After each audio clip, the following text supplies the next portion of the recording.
Good day, friends. Reverend Ken Jones here. Again, on the weekend of March 21st, 22nd, 2020, the second weekend that we've been imposed, to say lack of a better word, in quarantine of one state or another, depending on our circumstances, and without church services. And so I'm here to do a short reflection for you. And I had been planning this weekend and this month to do a sermon on one of my favorite authors, Wendell Berry. There's so much from Wendell Berry that I could spend a whole sermon or six or something talking about his poetry, his prose, his fiction, his nonfiction.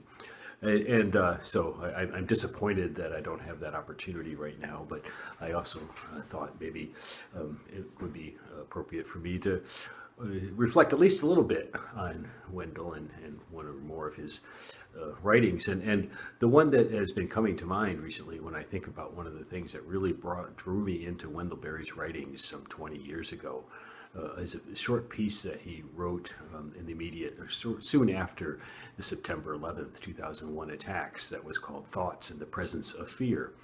And it was one of the first nonfiction thing I think I read by Wendell Berry, and it really affected me strongly. And I've been thinking about this coronavirus. What are we calling it now? The pandemic, of course, but more than that, I've been thinking about our restrictions that we've been placing and have placed on us as far as our gatherings and movement and interaction and whatnot. And to me, it feels so unprecedented in so many ways, and it is. I think I'm not an expert, but I think it might be the first time in human history that the entire planet, has come together, and not so much that we are together, but at least we're all kind of working on the same goal and whatnot.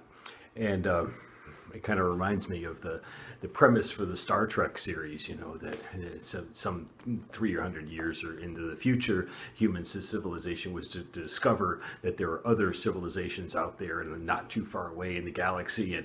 And so therefore we decided to stop fighting each other and go explore the galaxy together. And it brought humanity together, and what a great thing that would be. And I think about that some now because this virus that is affecting the entire globe.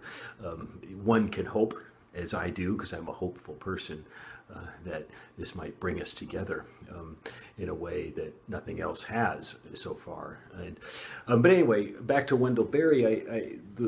I was thinking about this Thoughts in the Presence of Fear, and I went back and read the whole thing again. And it's a series of bullet points. It's a total of, I think, 30 or so separate paragraphs that are kind of sort of related, but not exactly related. And the one that struck out at me the most back in 20 years ago is the same one that is the first one on the list, and one that's very relevant now. So I want to read this. The first paragraph is, "The time will soon come when we will not be able to remember the horrors of September 11th without remembering also the unquestioning technological and economic optimism that ended on that day."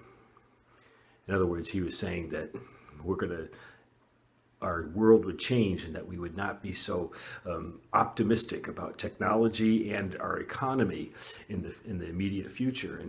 And I think, 20 years later, almost 20 years later, we can see that, well, he was not correct in that prophecy, and that's unfortunate, and from my standpoint, and maybe from a lot of others too. Not that we shouldn't be optimistic, but the optimism that the trust that we placed in technology and our economy was misplaced in his mind, or at least it was misplaced in his mind. If you read him, that's true. But it's also that it came into stark contrast when the very tools of technology and economy were used against us by terrorists in that case. And I think there's a sort of a similar parallel with today. And with today, of course, we are relying more than ever before, and I, as long as I'm sure many other people are ever more grateful than we've ever been about our medical technology and what we're able to do, and that like I said, this and just knowing that we have a response to do for this is something that without medical technology, we probably wouldn't have a clue what to do. And so that's a huge benefit, but it's also the the downfall that this virus itself is something that is an opportunistic invasion that came about because you know, if you wanted to design a planet that was perfectly well suited for viruses, especially human infesting viruses, to thrive, you would put people together into masses, into big cities, and you know, millions of them packed together into tightly big cities, and you would encourage them to travel lots between those big cities, and that's the perfect breeding ground for a virus like this to become a global pandemic. And so I don't know that I would share Wendell Berry's optimism if I sit here today and say that, well, our technology and our optimism and our faith in technology and the global economy are going to end right now. But when I think about the difficulties and the struggles that we're going through and how it's changing so many facets of our lives, I wonder, you know, are there things that, you know, we're going to wind up at the end of all of this looking back on and saying, well, we can do that. We can give up something that we thought before we couldn't give up.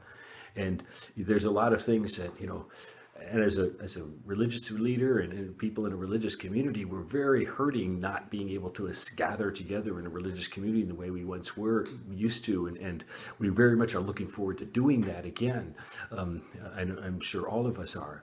But you know, if this goes on for several months and everything, there may be some people who might start to think, well, you know, maybe we don't. That's not as important as I thought it was before. I hope that doesn't happen, but it might.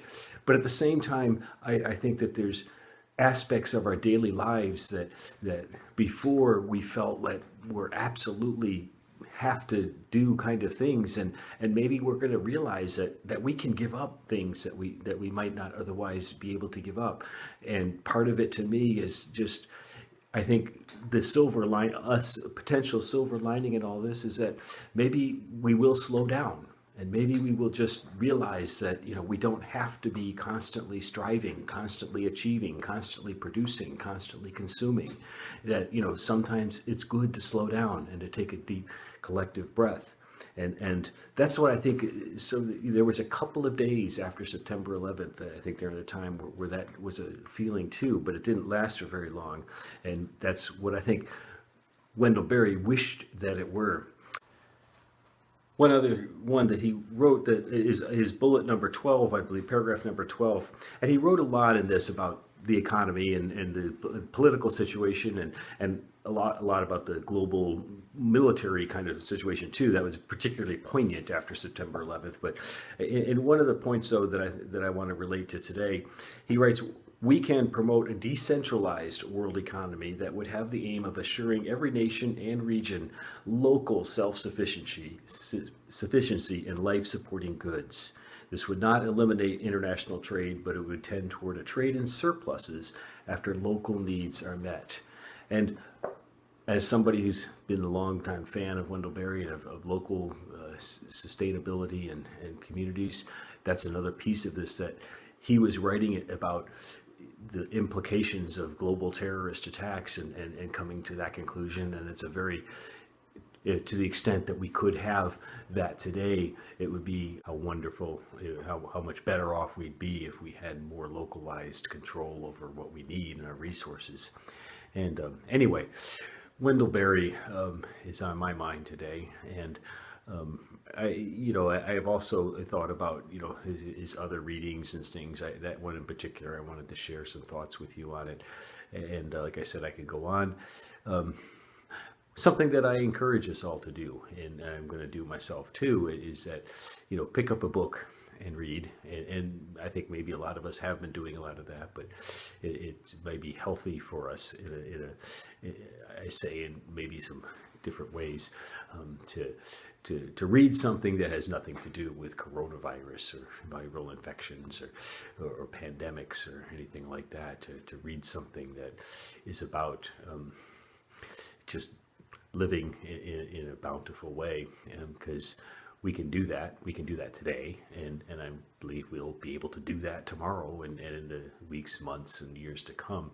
And the world will go on. Some of us, there will be tragedy. There is tragedy, and there is loss, but the world will go on, and it's up to us in the choices that we make every day to do what we can to make that world that emerges from this a more beautiful and more life-affirming place. And that's why we're here as Unitarian Universalists.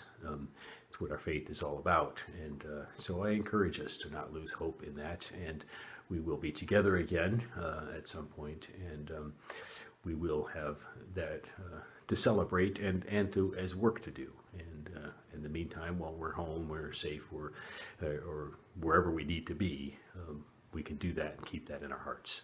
So blessings to you all. And hope to see you online again soon, or in person.